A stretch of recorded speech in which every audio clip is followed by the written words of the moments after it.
Greetings shippers, welcome back, and it's time once more for Good Omens. We've got one more in us because it's time to talk about the Crowley was/is Raphael headcanon. The Amazon Prime adaptation of Neil Gaiman and Terry Pratchett's Good Omens led to a renaissance in an already established fandom, which led to some new headcanons and explorations, including this angel-based one. We have done a lot of videos on Good Omens with a specific focus on the Ineffable Husbands, Crowley and Raphael, from fic recs to analysis to history, so if you missed any, the links will be down below or you can click the card. Now, onto the headcanon. For those who are newer to fandom, a headcanon is defined as elements and interpretations of a fictional universe accepted by an individual fan, but not found within or supported by the official canon. Now, to branch off, there can be subtle or more overt support in canon. It just needs to be unconfirmed, and it can be embraced by more than an individual. However, it only becomes fanon when it becomes a near ubiquitous staple of the fandom, elevating it above popular headcanon. So, where did this one come from? Well, while the Prime series offers far more in terms of established and depicted backstory for the titular Crowley and Raphael, it also greatly expanded the role of angels in the narrative. While they are mentioned in the novel, it is nowhere near to the extent or the amount of characters present as the series provides. The series in particular depicts the Archangels, and so those up on their Christian or Abrahamic theology were quick to note,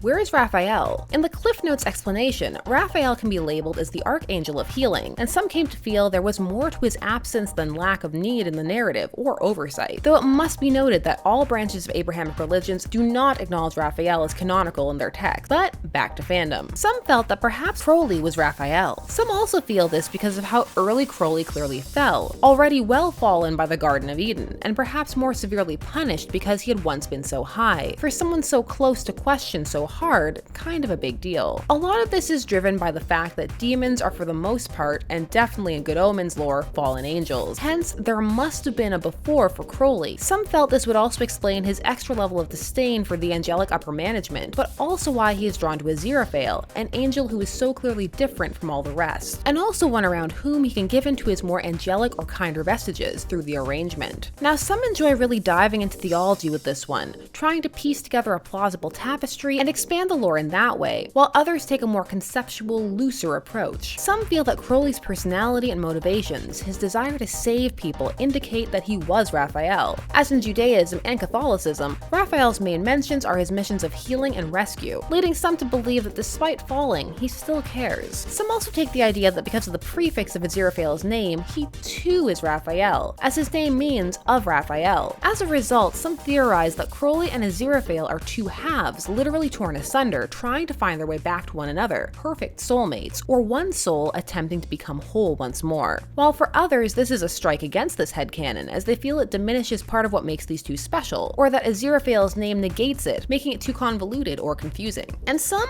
also just aren't sure in general why people gravitate towards this headcanon. On top of this, there are some who feel that this headcanon diminishes Crowley's character rather than extending it, as it forces his past to be the full definer of all of his actions, making him different than being an above-average demon. Like most headcanons, this one is not for all, but it did take the fandom by storm for a while, being rapidly reblogged across Tumblr and appearing in many fics, before settling into an even keel as most headcanons tend to. So both ends of the spectrum have occurred when it comes to this headcanon, from the anyone who thinks this is true is silly, and in more extreme cases a bad writer if they introduce it into their fic, to the other extreme. Raphael headcanon is the only valid interpretation and must not be questioned ever, which has led to a third group who feel that everyone needs to calm down and variations on a headcanon are entirely valid and one can like or not like this theory. At the end of the day, everyone participating is a fan of Good Omens and eager to create more transformative works for it, and that is to be celebrated. Now, this headcanon is one of those ones that simply took off. The idea started and was perpetuated and spread, and before people knew it, the originator was lost. Or at least one would have to go on a very